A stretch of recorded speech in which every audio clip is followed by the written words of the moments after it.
Hello students, welcome back to my channel. Students, मेरे Sharan education में आप सबका एक बार फिर से हार्दिक स्वागत है। स्टूडेंट्स, आई होप कि आप सबकी प्रिपरेशन बहुत अच्छी चल रही है। जैसे कि आपको पता है, मैं आप सबके लिए हिस्ट्री के नोट्स लेकर आती हूँ, जो कि हमारे थ्योरी लेक्चर्स रहते हैं। उसी के रिलेटेड हमने अपनी एंशियंट हिस्ट्री भी कंप्लीट कर ली है, मिडीवल हिस्ट्री में ऑलमोस्ट डन है हमारी, जिसमें आज का हमारा टॉपिक रह रहा है सूफी आंदोलन का। प्रीवियस वीडियो में हमने टॉपिक किया था भक्ति आंदोलन का। जिन भी स्टूडेंट्स ने मेरी पुरानी वीडियोस नहीं देखी है, तो बच्चे आप प्लीज़ मेरे चैनल पे जाकर उन वीडियोस को देख सकते हैं। और हो सकता है रिटर्न नोट भी रेडी हो सके तो रिटर्न नोट भी रेडी करिए। अदरवाइज वैसे तो मैं आपके लिए पीडीएफ सेंड करती हूँ, ठीक है। तो आज का क्या रहता है हमारा टॉपिक, सूफी आंदोलन। सूफी आंदोलन के बारे में, सूफी आंदोलन में कितने संत आए उनके बारे में हम करेंगे आज सारा, और क्या क्या उन्होंने आके वर्क किए वो सारी हम डिटेल करेंगे आज। तो स्टूडेंट्स, वीडियो शुरू करने से पहले जिन भी स्टूडेंट्स ने मेरे चैनल को सब्सक्राइब नहीं किया तो प्लीज़ सब्सक्राइब कर लीजिए। एंड हाँ, सब्सक्राइब करने के बाद बेल आइकन को प्रेस करना मत भूलिए। ओके, तो चलिए फिर स्टार्ट करते हैं। आज का हमारा टॉपिक क्या रहता है, सूफी आंदोलन। ये जो सूफी वर्ड है, सूफी वर्ड का मतलब क्या है? सूफ जो होता है ये शहद से बना है, जिसका क्या अर्थ होता है, अनिवस्त्र, ठीक है, यानी कि पवित्रता। समटाइम एग्जाम में स्टूडेंट्स ये इसका मतलब भी पूछा जाता है, इनका मीनिंग भी पूछा जाता है वर्ड्स का कि इनका मीनिंग क्या है। तो सूफी वर्ड जो शहद से, सूफ शहद से बना है, जिसका मीनिंग क्या होता है, अनिवस्त्र या फिर पवित्रता। नेक्स्ट आते हैं खानका। सूफियों का खानका का मतलब क्या होता है, किसको बोला जाता है, सूफियों का निवास स्थल, यानी कि सूफी संत जहाँ पर रहते थे उसको खानका बोला गया। और सभा क्या होती है, जो संगति, गोष्ठी या फिर सूफी समारोह, ये तो आपको पता ही है। मलफूजात क्या होता है, सूफी साहित्य, यानी कि जितने भी सूफी संतों ने साहित्य लिखे उनको मलफूजात बोला जाता है। ओके। शरीयतें क्या होती है, इस्लामी नियम कानून, यानी कि इस्लाम धर्म के जो रूल्स होते हैं, नियम होते हैं, उनको क्या बोला जाता है, शरीयत। ओके। नेक्स्ट आता है स्टूडेंट्स, अब सूफी आंदोलन का जो उद्भव था ये ईरान और फारस में हुआ। यहाँ से ये क्वेश्चन निकलता है कि सूफी आंदोलन का उद्भव कहाँ हुआ, तो वो ईरान और फारस में हुआ। ये मोस्ट इंपॉर्टेंट है। नेक्स्ट, अब सूफी जो आंदोलन थे, सूफियों के वर्ग क्या थे, यानी कि सूफी वर्ग दो पार्ट्स में डिवाइडेड थे। एक था बाशरा, दूसरा थे बेशरा। ओके। बाशरा वाले क्या मानते थे कि वो शरीयत में विश्वास करने वाले थे, और बेशरा वाले क्या थे, शरीयत में विश्वास नहीं करने वाले थे। यानी कि बाशरा वाले क्या कहते थे कि जो शरीयत, इस्लामी नियम, यानी कि इस्लाम धर्म के जो रूल्स हैं वो उनके अकॉर्डिंग ही काम करते थे सारे। और बेशरा वाले कहते थे कि वो इसके अकॉर्डिंग, ये चीज़ आडंबर है, ये चीज़ वो नहीं मानते थे। ओके। नेक्स्ट है, अब अबुल फजल के अनुसार 14 सूफी सिलसिले थे। यहाँ से ये इंपॉर्टेंट क्वेश्चन है कि अबुल फजल के अनुसार कितने सूफी सिलसिले थे, तो अबुल फजल के अनुसार कितने थे, 14 सूफी सिलसिले थे। अब बात आती है भारत में। सूफी सिलसिले तो हमने देख लिए, लेकिन भारत में सूफी संप्रदाय कौन कौन से प्रमुख थे, जिनमें थे चिश्ती संप्रदाय, सुहरावर्दी संप्रदाय, फिरदोसी संप्रदाय, शतारिया, कादरी और नक्शबंदी। ओके, ये याद रहे, 1 2 3 4 5 6 6 ऐसे संप्रदाय हैं जो कि भारत में प्रमुख हुए। इनके बारे में हम आगे आगे डिटेल करते हैं। नेक्स्ट क्या है कि भारत में सूफियों का आक्रमण गजनबी के समय ही प्रारंभ हुआ। भारत आने वाले पहले संत शेख इस्माइल लाहौर आते थे। अब सूफियों का आक्रमण से क्या संबंध है, सूफियों का आक्रमण से क्या मीनिंग है कि जिस टाइम पे भारत गजनबी आया था, उसी टाइम पे ये वाले सूफी संत, यानी कि सूफी संत अपने अपने विचार दे रहे थे। ठीक है, ये एक तरह का एज ए मुहावरा यूज वर्ड में आक्रमण। ठीक है, अब इसमें भारत आने वाले सबसे पहले संत कौन थे, शेख इस्माइल थे, जो लाहौर आते थे। यहाँ से इम्पोर्टेंट क्वेश्चन क्या है कि भारत में आने वाले पहले सूफी संत कौन थे, तो वो शेख इस्माइल थे, जो कहाँ आते थे, लाहौर आते थे। अब स्टूडेंट्स, जो सूफी संतों के जो शिष्य होते हैं उनको क्या बोला जाता है, उनको मुरीद बोला जाता है। ये भी इम्पोर्टेंट है कि ये जहाँ से ये क्वेश्चन निकलता है कि सूफी संत के शिष्यों को क्या बोला जाता है, तो वो मुरीद कहते हैं। ओके, चलिए फिर इनके बारे में डिटेल में करते हैं। पहला क्या रहता है हमारा, चिश्ती संप्रदाय। चिश्ती संप्रदाय अजमेर से संबंधित है, जो कहाँ है, दिल्ली। ठीक है, दिल्ली, अजमेर और दिल्ली नहीं, अजमेर और दिल्ली से संबंधित है। इसके संस्थापक कौन थे? ख्वाजा अबू अब्दाल चिश्ती। स्टूडेंट्स याद रहे, आज के टॉपिक में जितने भी आपको संप्रदाय करवाऊंगी इनसे ज़्यादा रिलेटेड क्या चीज़ रहती है, जो इनके संप्रदाय के संस्थापक होते हैं, यानी कि जिन्होंने इनकी स्थापना की हुई। इनके नाम अच्छे से माइंड में रखिए, क्योंकि एग्जाम में ये नाम ऑलमोस्ट आपको हर एग्जाम में इनके कोई ना कोई क्वेश्चन देखने को मिल ही जाता है। ओके, पहला क्या रहता है? चिश्ती संप्रदाय, इसके संस्थापक थे ख्वाजा अबू अब्दाल चिश्ती। और ये भारत में कौन थे? ख्वाजा मोइनुद्दीन चिश्ती। वैसे जो चिश्ती संप्रदाय के संस्थापक ये थे, लेकिन जो भारत में कौन प्रमुख थे? तो ख्वाजा मोइनुद्दीन चिश्ती थे। नेक्स्ट है, ये मोहम्मद गौरी के साथ भारत आए थे। कब आए थे? 1192 में आए थे।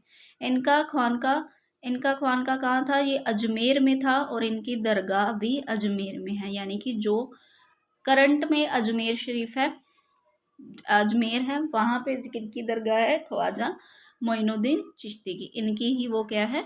दरगाह है। ठीक है, अब इनके दो शिष्य कौन से थे? अब इनके दो शिष्य कौन कौन से? एक था शेख अमीनुद्दीन नागौरी और कुतुबुद्दीन बख्तियार काकी। समटाइम एग्जाम में इनके शिष्यों के बारे में भी पूछा जाता है। शेख अमीनुद्दीन नागौरी थे और कुतुबुद्दीन बख्तियार काकी कौन थे? इनके दो शिष्य थे। ओके, नेक्स्ट है कुतुबुद्दीन बख्तियार काकी के बारे में कुछ डिटेल है, जो इल्तुतमिश के समय भारत आए और कुतुब मीनार इनके नाम पर ही बना। यानी कि जो दिल्ली में इस टाइम पे कुतुब मीनार है वो बनाया तो कुतुबुद्दीन ने स्टार्ट करवाया था। ठीक है, बट वो किन के नाम पे था? वो कुतुबुद्दीन बख्तियार काकी के नाम पे था, और ये इल्तुतमिश के समय में भारत आए थे। नेक्स्ट है बाबा फरीद। बाबा फरीद, इनका नेम था शेख फतीहुद्दीन गजे बाबर।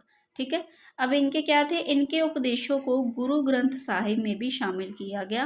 बलबन के ये क्या थे? दामाद थे। ओके स्टूडेंट, जो कि हमने दिल्ली सल्तनत में पढ़ा था, बलबन, उनके क्या थे? ये बलबन के दामाद थे। कौन? बाबा फरीद। इनकी जो वाणी है, इनके जो श्लोक है, इनकी जो विचारधारा है, उनको श्री गुरु ग्रंथ साहिब जो सिखों का ग्रंथ है उनमें भी शामिल किया गया। नेक्स्ट है शेख निजामुद्दीन औलिया। ये कौन थे? अब ये बाबा फरीद के शिष्य थे। ये चिश्ती सिल्फी के सबसे लोकप्रिय संत थे। ये कौन का? इनका कहाँ था? दिल्ली में था। यहाँ से ये क्वेश्चन निकलता है कि चिश्ती संप्रदाय के कौन से सबसे लोकप्रिय संत थे? तो वो शेख निजामुद्दीन औलिया थे, और इनका कौन का कहाँ है? दिल्ली में। नेक्स्ट आ जाता है गयासुद्दीन तुगलक ने। अब गयासुद्दीन तुगलक ने क्या बोला? एक इसी टाइम पे, यानी कि जो भी शेख निजामुद्दीन औलिया थे, तो इसी टाइम पे एक गयासुद्दीन तुगलक ने एक टिप्पणी नहीं कह सकते, एक कमेंट था उसका कि दिल्ली अभी दूर है। यानी कि जब भी ये लोकप्रिय संत जिनका खानका दिल्ली में था, उनके रिलेटेड ये गयासुद्दीन तुगलक ने बात बोली थी। ठीक है, ये यहाँ से ये क्वेश्चन निकलता है। समटाइम इसकी जो सेंटेंस है ये एग्जाम में पूछा जाता है कि किस सूफी संत के बारे में गयासुद्दीन तुगलक ने बोला था दिल्ली अभी दूर है, तो वो किसने बोला था? गयासुद्दीन तुगलक ने बोला था। किनके बारे में? शेख निजामुद्दीन औलिया के बारे में। ओके, अब ये जो शेख निजामुद्दीन औलिया थे, ये अलाउद्दीन और जलालुद्दीन खिलजी से नहीं मिले थे। क्लियर है स्टूडेंट्स? यहाँ से ये मैंने पॉइंट इसलिए इसमें रखा है क्योंकि ये इंपॉर्टेंट है। समटाइम एग्जाम में पूछा जाता है कि अलाउद्दीन और जलालुद्दीन से कौन से संत नहीं मिले थे, या फिर शेख निजामुद्दीन औलिया किस सुल्तान से नहीं मिलते थे। तो ये ऑप्शंस रहती हैं, तो इसलिए मैंने ये पॉइंट ऐड किया। नेक्स्ट क्या रहता है? शेख नसीरुद्दीन चिराग देहलवी। ये वाले औलिया ने अपना उत्तराधिकारी घोषित किया। इनको, यानी कि जो शेख निजामुद्दीन औलिया थे, उन्होंने शेख नसीरुद्दीन चिराग देहलवी को क्या अपना उत्तराधिकारी घोषित कर दिया। यहाँ से इनका उत्तराधिकारी से रिलेटेड क्वेश्चन बनता है। अब इनका खानका भी कहाँ था? दिल्ली में था। यानी कि अब ये मोहम्मद बिन तुगलक और फिरोज शाह तुगलक, MBT और FST क्या है? मोहम्मद बिन तुगलक और फिरोज शाह तुगलक के ये क्या थे? समकालीन थे। नेक्स्ट आ जाता है अब गोरख सलीम चिश्ती खान का। ये फतेहपुर सिकरी अकबर के समकालीन थे। ओके स्टूडेंट्स, याद रहे, यहाँ से समटाइम ये क्वेश्चंस निकलते हैं। जैसे ये इनके समकालीन कौन थे? ये शेख नसीरुद्दीन चिराग देहलवी। और अकबर के समकालीन कौन थे? गोरख सलीम चिश्ती खान का। ठीक है, नेक्स्ट है सुहरावर्दी संप्रदाय। सुहरावर्दी संप्रदाय आ जाता है।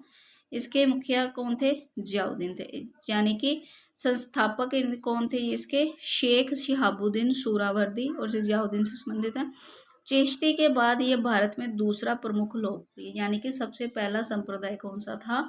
चिश्ती संप्रदाय था। चिश्ती के बाद जो दूसरा सबसे प्रमुख संप्रदाय था तो वो कौन सा था? सुहरावर्दी संप्रदाय। अब इसका ज्यादा प्रभावी क्षेत्र कौन सा था? सिंध प्रदेश था, यानी कि सिंध प्रदेश में इनका ज्यादा इफेक्ट था। नेक्स्ट है शेख बहाउद्दीन सकारिया।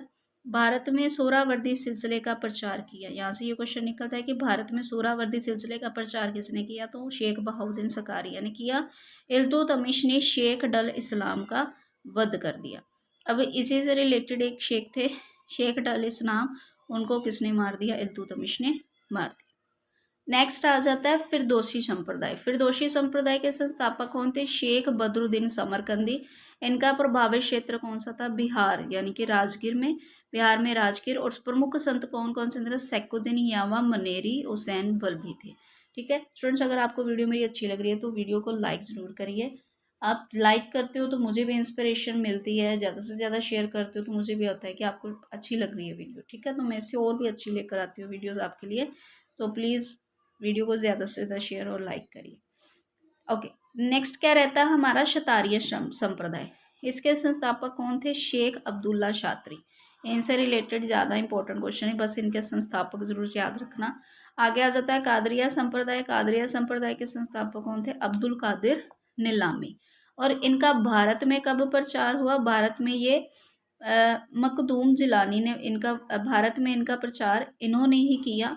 और ये मखदूम जिलानी ने वध किया, जो कि इनका वध किसने किया? मखदूम जिलानी ने किया। और जो सिकंदर लोदी था वो कौन था? इनका शिष्य था। इसके अलावा दारा शिकोह भी इसी सिलसिले का अनुयायी था। ओके स्टूडेंट्स, नेक्स्ट क्या रहता है? हाँ, यहाँ से ये क्वेश्चन निकलता है कि दारा शिकोह किस सिलसिले का अनुयायी था? तो वो कादरिया संप्रदाय का अनुयायी था। नेक्स्ट आ जाता है नकलबंदी संप्रदाय। इसका संस्थापक कौन थे? रवाना बाकी बिल्ला।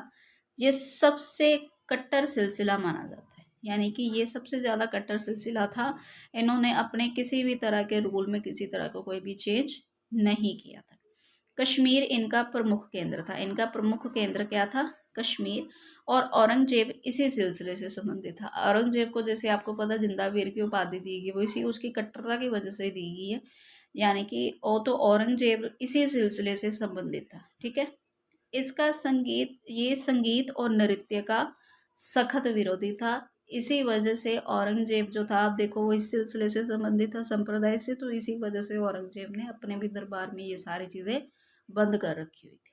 ठीक है स्टूडेंट्स, आई होप कि आज की वीडियो आपको अच्छी लगी है। तो स्टूडेंट्स, अगर आपको वीडियोस पसंद आती है मेरी तो ज़्यादा से ज़्यादा चैनल को शेयर करिए और भी स्टूडेंट्स को इन चैनल के साथ जोड़िए ताकि उनको भी इसका फ़ायदा हो सके। ठीक है, तो फिर चलिए मिलते हैं नेक्स्ट वीडियो में।